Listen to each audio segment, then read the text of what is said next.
재미와 감동이 있는 만남. 감동과 재미가 있는 만남. 온누리 만나쇼.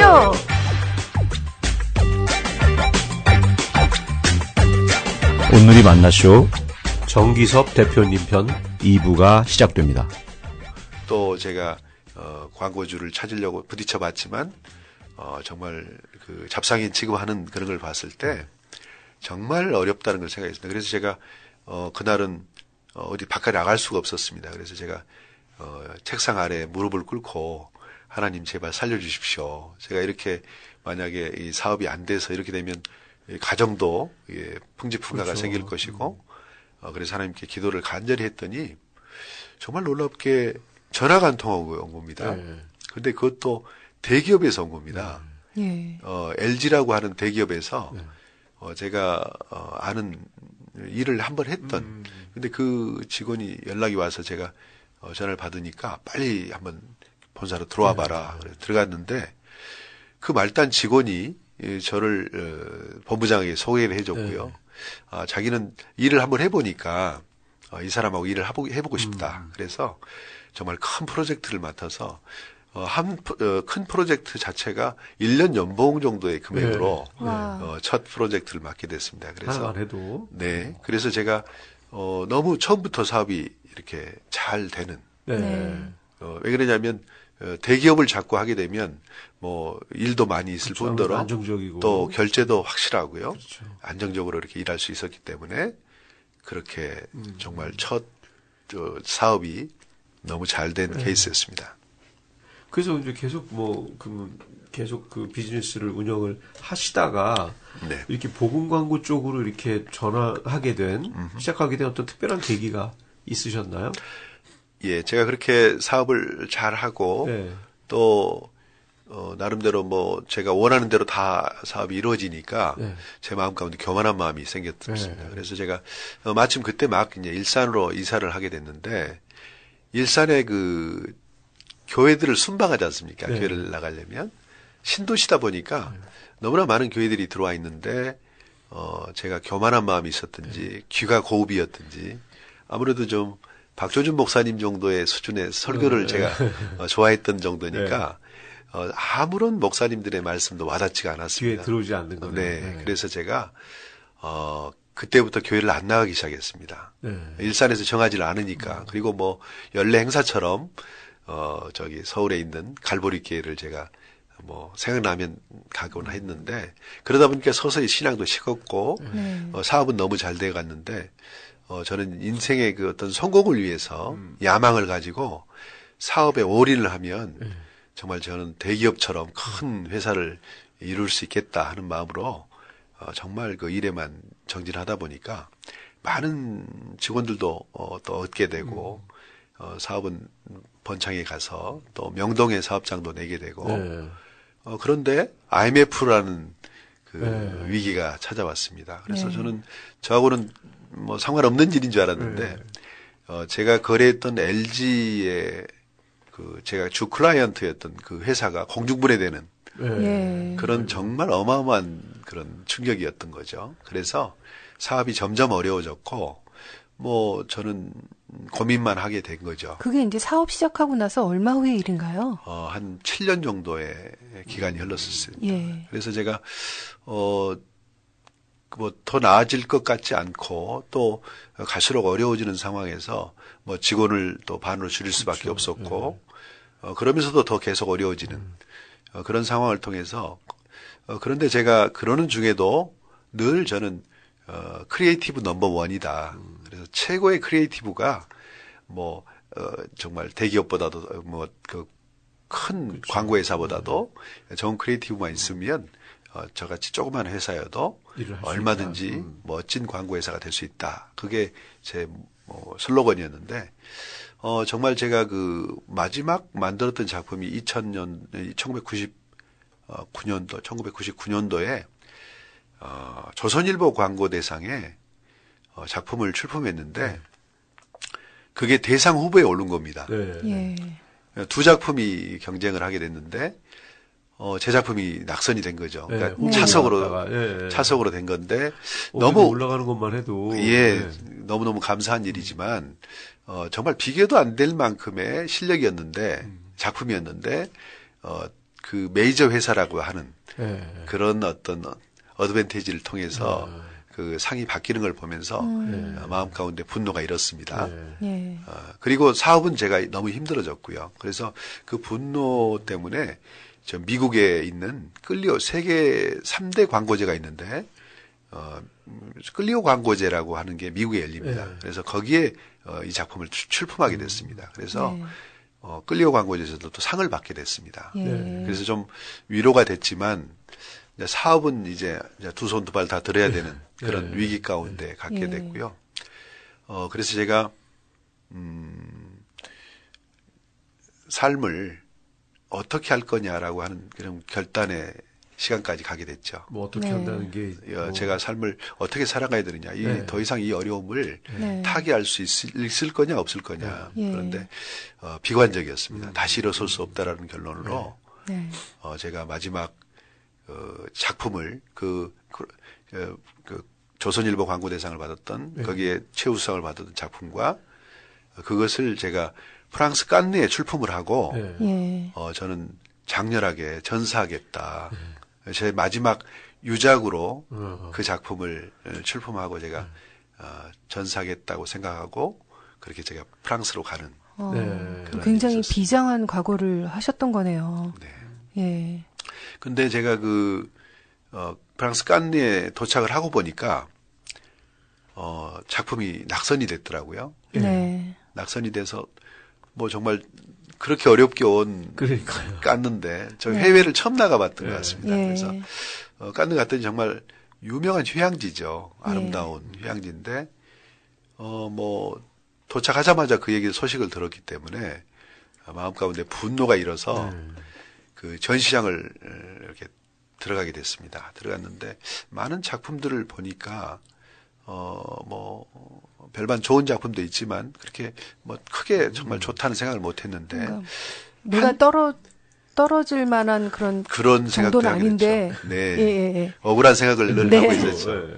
그런데 한 작품이 단 2줄의 카피인데 그걸 금상을 준 겁니다. 저는 더 충격이었습니다. 그게 어떻게 2줄 단어를 쓰고 금상을 줄 수 있나? 영어로 돼 있었기 때문에 바로 알아볼 수는 없었습니다. 그래서 마침 그 가이드가 있어서 이게 무슨 뜻이냐 했더니 신은 죽었다. 니체가 한 말이죠. 그런데 바로 옆에는 뭐라고 써져 있냐면 니체는 죽었다. 갓. 하나님께서는 지금도 살아계셔서 니체가 죽었다고 말씀하신다는 이 역발상의 광고를 통해서 저는 해머로 뒤통수를 한 대 맞았습니다. 그래, 말씀을 듣는데도 저한테도 전율이 오죠. 그러니까요. 그래서 정말 저는 늘 제 신앙은 어디에 머물러 있었냐면 성경 속에만 계신 하나님, 또 이스라엘 민족의 하나님.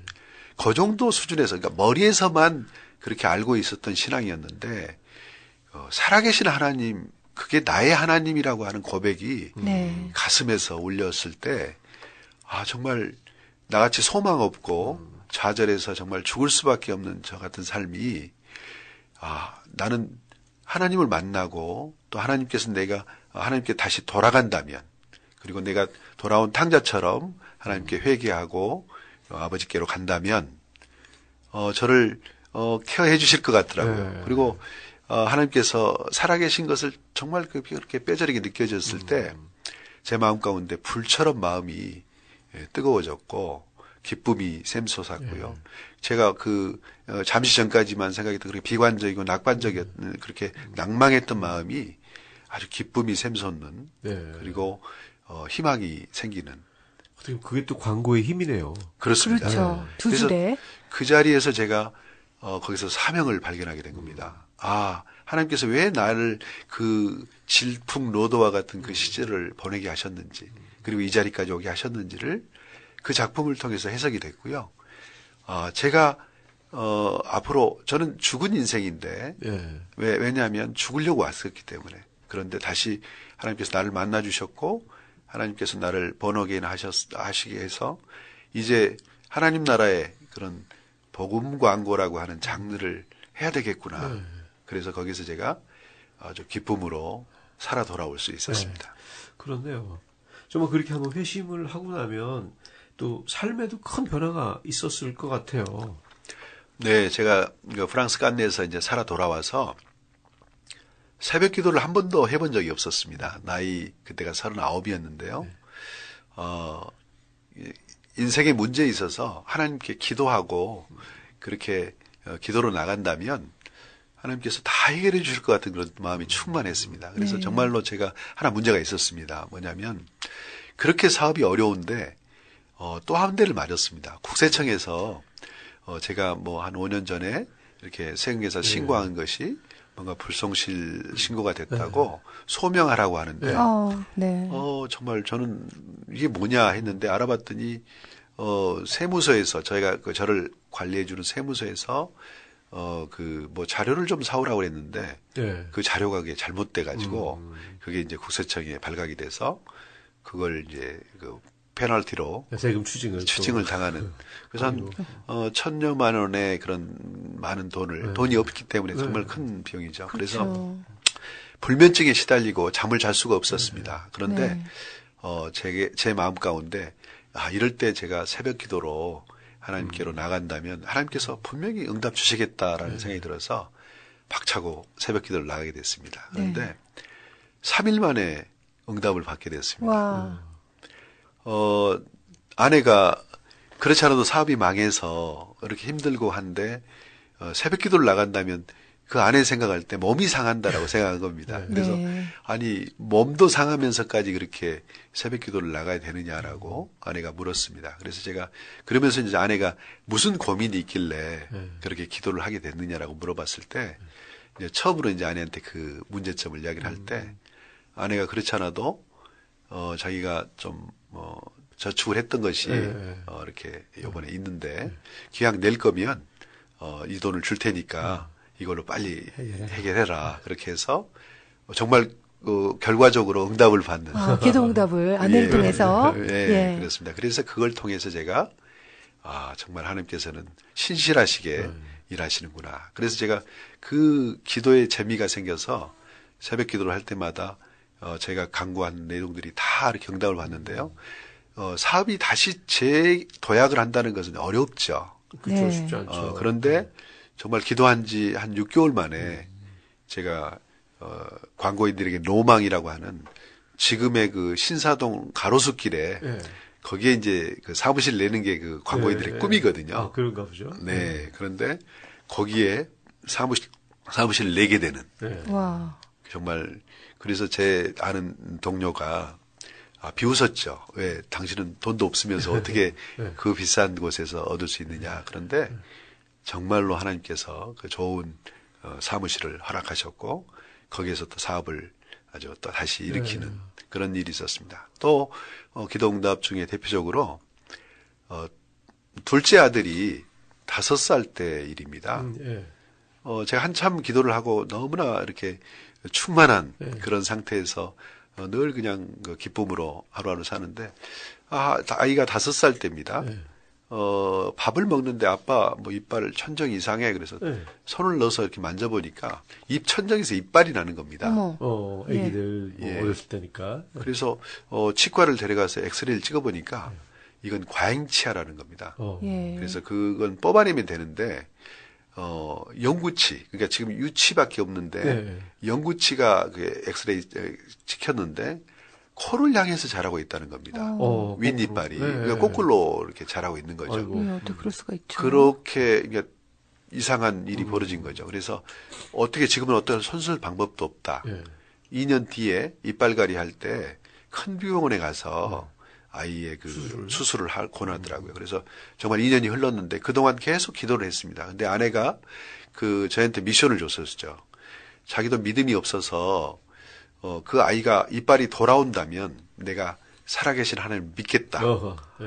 저희가 계속 그렇게 간증을 하고 다니니까 그랬던가 봐요. 그런데 정말 2년이 돼서 정말 이빨이 안 나와서 MRI를 찍어보니까 정말 코로 더 자라 있었고 또 하나 혹을 하나 더 붙였는데요. 잇몸 사이, 이빨 사이에 또 과잉치 하나가 누워 있는 거예요. 네. 그러니까 아주 좀 안 좋은 이빨이었던 되게 거죠. 복잡하게 어려운 거네요. 그래서 다음날 수술을 하는데 여러분은 지금 ANBC 미주 온누리 방송에서 보내드리는 온누리 만나쇼를 듣고 계십니다. 전신 마취를 하자고 그러는 겁니다. 그래서 네. 제가 전신 마취하면 좀 위험할 것 같은데 하는 생각이 들어서 하나님께 기도를 했습니다. 하나님, 전신 마취를 안 하고도 수술할 수 있게 해주십시오 했는데 다음날 수술을 이제 집행을 하려고 하다가 저를 부르는 의사를 만났습니다. 그런데 아이가 참을성이 있느냐 없느냐 물어보는데 첫째 아이 같으면 참을성 없습니다. 그런데 둘째 아이는 그런 참을성이 있었습니다. 그래서 참을성이 있었다니까 부분 마취를 하고 가자. 그래서 좋다고. 그래서 4시간 동안 집도를 했는데 의사가 나왔는데 황당한 얘기를 들었습니다. 아무것도 할 수 없었다고. 왜냐하면 뭐라 그러죠? 이빨에 뿌리가 뭐라고 합니까? 그것을 그게 신경이라고 그래요. 신경. 신경을 건들 수가 있어서 너무 조심스럽고 입 구조가 그렇기 때문에 집도를 했지만 너무 어려운 수술이었다. 그래서 아무것도 할 수 없어서 자기가 치과 의사 중에서 제일 잘하는 닥터를 불러서 그분에게 다시 한번 집도를 시켜보고 그렇지 않으면 이제 사업이 수술이 제대로 안 되면 다시 덮는다라고 하는. 네. 그럼 연 상태에서 새로운 분을 부르는 거네요. 그러니까 4시간 동안 아이는 아이고. 부분 마취를 통해서 그렇게 엄청난 고통 가운데 있었던 거죠. 그래서 저는 간절히 기도했지만 그 닥터가 와서 해서도 아무런 것들 할 수가 없었습니다. 그리고 그 입을 다시 수술했던 부위를 덮고 1년 뒤에 이제 수술을 받아야 되는. 그래서 아이를 이렇게 나오는 아이를 보니까 정말 초췌한 아이의 모습을 보면서 얼마나 고생했어요. 얼마나 이렇게 아련한 마음과 하나님을 원망하는 마음이 제 마음 가운데 들었습니다. 그래서 제가 하늘을 쳐다보면서 하나님 이게 뭡니까? 라고 했습니다. 그런데 그리고 집에 돌아와서 이제 시간이 흐르게 됐는데 한 보름쯤이 지났을까요?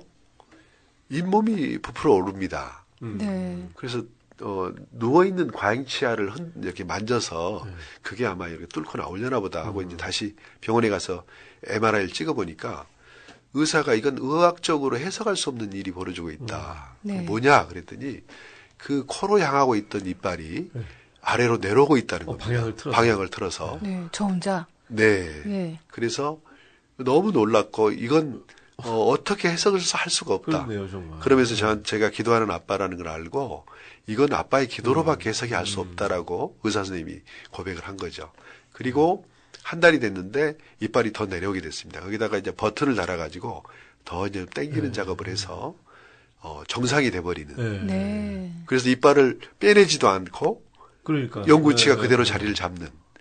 그래서 지금도 아들이 지금 대학교 이제 2학년 마치고 이번에 카투샤 군대를 가게 됐는데요. 그 아이 이빨을 보게 되면 이빨이 뒤집혔다는 명확한 증거가 원래 이빨이 이렇게 맨지를 하잖아요. 그쵸, 그리고 뒷면은 어때? 홈이 파져 있죠. 약간. 그게 뒷면이 앞면으로 오고 정말요? 앞면이 뒷면으로 간 겁니다. 그래서 그렇죠. 그래서 지금도 그렇게 증거가 있다라는 것을 말씀드립니다. 세상에 이런 일이 한번 나가야 되는 그러네요. 거 아닌가요? 근데 그런 역사가 새벽 기도를 이제 나가시게 되면서부터 시작이 된 거죠. 네, 그렇죠. 예. 그럼 이제 대표님께서 그런 경험을 하셨기 때문에 좀 힘든 후배나 이렇게 주위 분들을 보면 좀 그런 권유를 좀 하시나요? 네. 그래서 제가 기도하면은 하나님께서 응답 주시는 그런 놀라운 일들이 있어서 영혼권을 하는 그게 가장 큰 저의 기도 제목이었습니다. 그래서 제가 한 10년을 기도해서 이렇게 저와 같이 신앙생활을 하게 되는 그런 전도도 하게 됐고요. 네. 그 전도 동역자가 지금도 제 사역에 후원을 해주는 정말 귀한 그런 동역 관계를 맺고 있죠. 예. 대표님 저희 사전 질문에 후배의 죽음이 또 큰 깨달음이 되었다고 말씀하셨는데 어떤 얘기인가요? 네, 저는 그래서 2007년도에 꿈에도 그리던 복음 광고들을 가지고 프랑스 칸네에 출품을 하게 됩니다. 네. 그리고 저는 유럽을 다니면서 전도 여행을 다니기도 하고요. 그런데 하나님께서 저에게 어떤 말씀을 주시냐면 하나님과 재물을 겸하여 섬길 수 없다는 그 말씀을 주셨습니다. 네. 그런데 제가 양다리를 걸치고 있는 거죠. 상업 광고도 하고 복음 광고도 하고. 그런데 복음 광고가 1년에 한 작품 정도밖에 안 만들어지는 겁니다. 그래서 네. 너무 뭐 이것 가지고는 뭐 도저히 뭐 뭘 해볼 수가 없어서 네. 제 마음 가운데 둘 중에 하나는 정리해야 되겠구나. 근데 이렇게 생활을 해야 되니까 그렇게 겸할 수밖에 없지 않나요? 실제적으로는? 네, 그렇죠. 그런데 네. 뭐 제 아내는 직업인이었고 전문인이었기 때문에 둘이 같이 볼 필요 있는가 하는 마음이 들었습니다. 뭐 우리 둘이 번다는 것은 뭐 가정을 잘 편안하고 안정되게 만들기 위해서 그렇게 하는데 한 사람은 정말 하나님 나라 일을 하고 한 사람은 정말 후원하는 네. 그런 것을 한번 생각해 보게 된 거죠. 물론 아내한테 직접적으로 이야기는 하지 않았지만 네.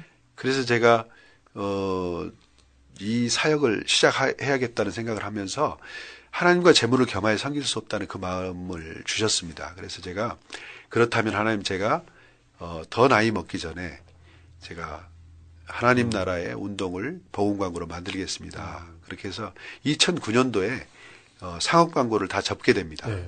그리고 2010년 1월 1일부터는 아예 복음 광고로. 복음 광고로 이제 시작을 하게 됐고 저희 오피스는 골방이었습니다. 네. 그래서 기도처소이고 또 거기가 나의 사무실이었던 거죠. 그런데 이 후배를 만나게 된 것은 제가 계속 골방에만 있을 수 없잖아요. 일주일에 한 번씩은 그래도 시내 나가서 그쵸. 예배도 드리고 네, 리프레시도 좀 하고. 또 네. 저기 또 이렇게 세상 돌아가는 걸 네, 봐야겠다 네. 싶어서 제가 다니던 교회에 직장인 예배를 나가게 됐는데 혼자 가니까 너무 적적하더라고요. 그래서 후배를 불렀습니다. 그랬더니 후배가 나왔어요. 그래서 예배를 드렸는데 이 친구가 펑펑 우는 겁니다. 그래서 참 은혜 가운데 잘 이렇게 후배와 관계를 했구나. 또 예배를 했구나. 그런 생각을 하고 맛있는 식사를 사게 됐습니다. 그런데 이 후배에게 제가 비전을 나눴을 때 이 후배가 뭐라고 하냐면 자기도 그런 비전이 있다. 네. 그래서 저하고 같이 이런 일을 하고 싶다. 예. 복음 광고에 대해서. 네네. 그래서 같이 일을 하는데 이 후배를 만나면 만날수록 이 후배는 뭐라고 하냐면 이걸 하기 위해서는 투자가 필요하다. 네. 그래서 저도 깜빡 잊게 됐습니다. 그러니까 투자를 받으러 다녀야 되는 줄 알고 뭐 여리저리 보니까 제가 투자를 받으러 다니고 있던 거예요. 네. 그래서 제가 한참 한 몇 달을 그렇게 허송세월을 하다 보니까 어떤 생각이 들었냐면 이거 아니잖아. 그래서 제가 그 후배에게 제가 그런 건 아니다라고 했는데 좀 트러블이 생겼습니다. 그런데 이 후배가 좀 마음이 상했든지 한 2주 정도는 예배를 참여를 안 했습니다. 그런데 부활주의를 앞두고 이 친구가 찾아와서 자기가 좀 잘못했다고 그러면서 자기가 맛있는 점심을 샀는데 그게 마지막이었던 겁니다. 네. 부활주일이 끝나고 월요일 날 우연히 듣게 된 소식인데 이 후배가 뇌출혈로 쓰러졌다는 소식을 들었습니다. 그래서 제가 병원에 쫓아가 보니까 정말 이건 가망이 없는 뇌사 상태에 빠져 있는 후배를 보고 갑자기 그렇게 된 거예요? 예, 그렇습니다. 그 전에 뭐 지병이 있으신 것도 아니고요? 네. 예, 너무 놀라셨겠어요. 네, 너무 놀랬죠. 그리고 바로 장례가 들어갔는데요.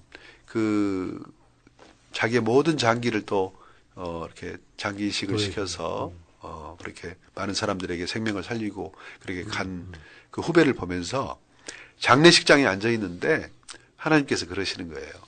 너 뭐 하다 올 거니? 그러시는 거예요. 정말 충격이었어요. 그러게요. 그러니까 뭐 후배가 먼저 간 것보다 제가 먼저 갈 수도 있었는데 하나님께서 이 후배를 먼저 불러간 것은 정말 너가 해야 될 일을 이야기하고 싶었던 것 같아요. 그래서 너는 뭐 하다 올 거니라고 물었을 때 제가 답을 못했습니다. 그런데 장례식장을 보니까 허례의식으로 그 조화들을 많이 이렇게 두죠. 네. 그런데 정말 저건 정말 아무 필요도 없는 건데. 네. 그래서 거기서 아이디어를 얻었습니다. 나의 장례식을 그려보게 된 거죠. 네.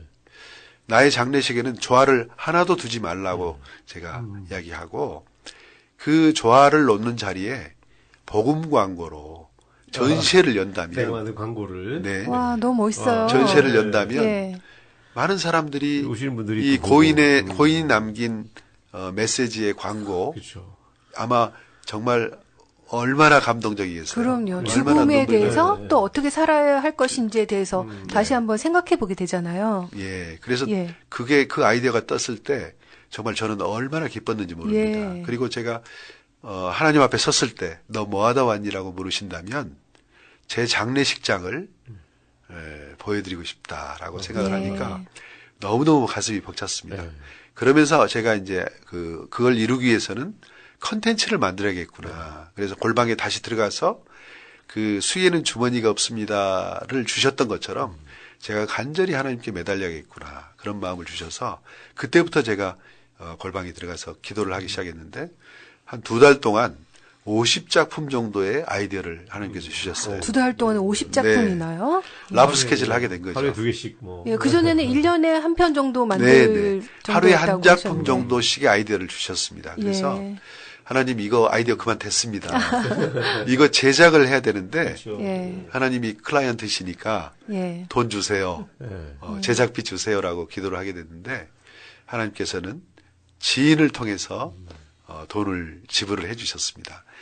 제가 기도가 끝나고 돌아왔는데 지인에게서 전화가 왔어요.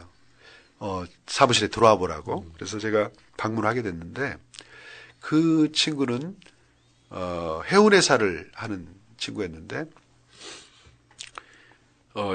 해운회사는 늘 배나 비행기가 나오는 캘린더를 월말에 그렇죠. 만듭니다. 보통 그렇죠. 그런데 이런 거 말고 자기는 문서 성교하고 싶다. 와. 그래서 제가 이게 복음 광고인데 네. 예. 그래서 제가 그 라프 스케치한 것을 친구에게 지인에게 내려놨는데 친구가 무릎을 칩니다.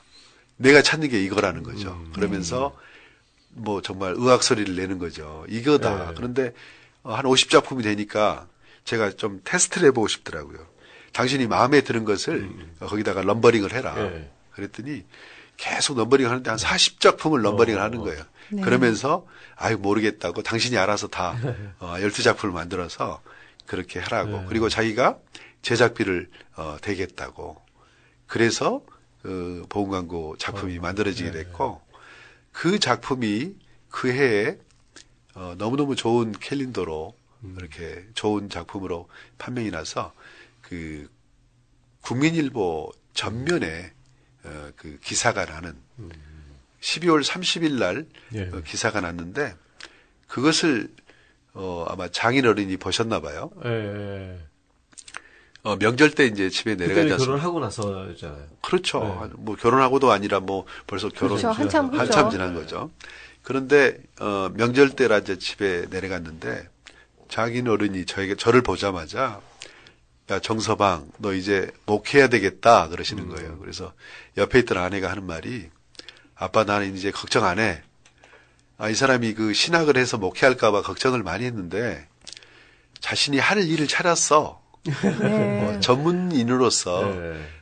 광고인이니까 광고라고 하는 그런 전문 장르를 복음의 메시지로 만드는 일을 하니까 아내가 벌써 이제 인정을 하는 그래서 그런 에피소드가 있었습니다. 예.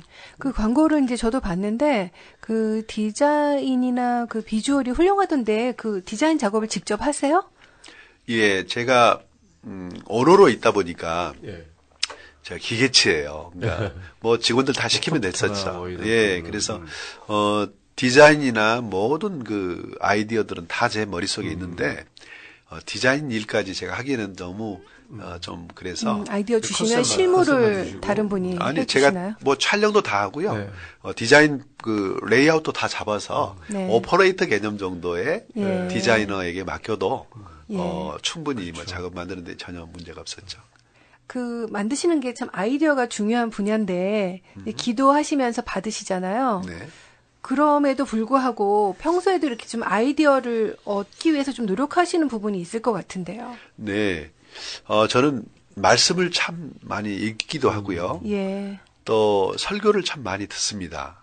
그래서 그런 데서 이제 오는 영감이 있습니다. 예. 그래서 설교 중에 아주 중요한 메시지인데 한 말씀으로 이렇게 요약할 수 있는 그런 키워드를 네. 잡아서 예. 그렇게 하게 되죠. 제가 이번에 만든 작품 중에서 걸지 말고 지고 가라고 하는 네. 작품이 있습니다. 귀걸이를. 예, 귀걸이를.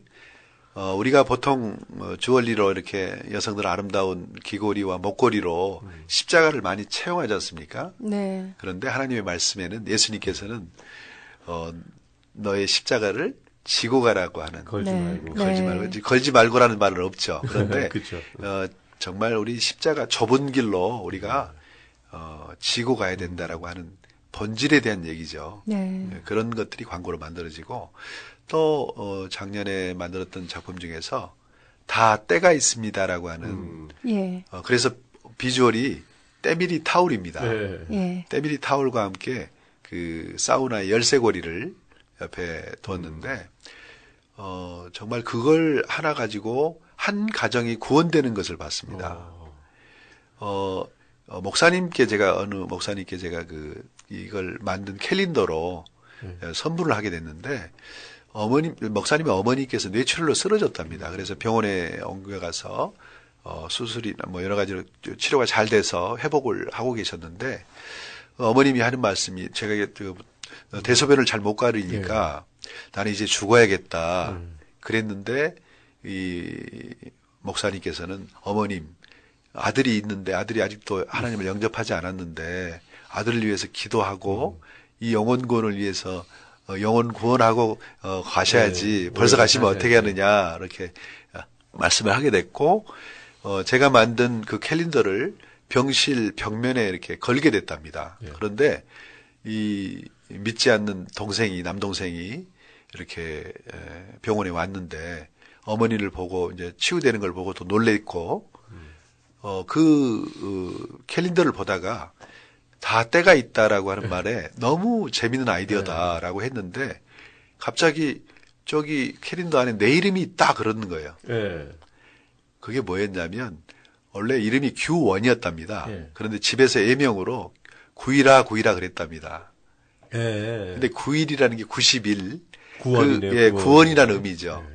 그런데 그 사우나 키에 제가 91이라는 번호를 새겨 넣었거든요. 네. 그래서 그걸 보고 내가 이제 하나님의 때가 된 것 같다. 내가 이제 회개하고 하나님께로 돌아가겠다. 그리고 친구 장로 중에 기도하는 장로가 있었는데 이 친구에게 내가 이제 교회를 다니겠다라고 고백을 하고 온 가족이 교회를 나가는 그런 그 광고를 통해서 역사가 일어난 거죠. 그리고 저는 교회 외벽에 대형 현수막을 만들어서 하나님 나라, 하나님을 복음을 광고하자라고 하는 캠페인을 하고 있는데요. 그걸 통해서 제로 플러스 오는 100이다라고 하는 광고를 본 길 건너에 있는 아파트의 주민이 교회에 등록했다는 거예요. 등록하니까 어떻게 해서 오시게 됐습니까? 라고 물어보지 않습니까? 광고 왔다고. 근데 저 보험 광고를 보고 내가 하나님 만나서 이렇게 교회에 등록하게 됐다고. 그래서 그 목사님한테 편지가 온 거죠. 너무너무 귀한 일이다. 너무 감사하다. 이 일을 계속 하여튼 잘 감당했으면 좋겠다라고 격려해 주셨습니다. 물건도 광고 보고 많이 사잖아요. 그렇습니다. 그런 것처럼 진짜 이 복음도 더 효과적으로 잘 전달할 수만 있다면 그 영향력은 정말 어떤 설교나 어떤 예배보다도 훨씬 더 클 수도 있을 것 같아요. 네. 그 복음 광고와 상업 광고를 만드는 과정이나 좀 마음가짐이 또 어떻게 다른가요? 상업 광고를 하게 되면 클라이언트가 있습니다. 예, 그렇죠. 고객이 아무래도 그래서 그 클라이언트를 뭐라고 하냐면 주님이라고 합니다. 왜냐하면 그 정도로 수직 관계인 거죠. 네, 그래서 광고 주님. 네, 광고 주님. 네. 그래서 줄여서 주님이라고 하죠. 그 정도는 절대적이라는 거죠. 네. 신이라는 거죠. 네. 그런데 그들이 요구하는 그런 어떤 컨셉을 주면 그 컨셉을 가지고 정말 밤잠을 안 자고 그렇게 작업을 머리를 쥐어 짜서 네. 뭐 많은 수백 개의 아이디어를 가지고 그 중에 하나를 고르게 됩니다. 그렇죠. 그래서 이제 그게 뭐 전파로도 하고 또 매체로도 신문 매체로도 하고 그렇게 만들어지는 거죠. 그런데 복음 광고는 저는 골방의 영성이다라고 말씀드립니다. 그래서 네. 결국은 말씀과 기도로 하나님께 나아가면 하나님께서 모르겠어요. 저는 이제 노하우가 있잖아요. 네. 정말 어렸을 때부터 그 노하우가 있어요. 오늘이 만나쇼 3부에서 계속됩니다.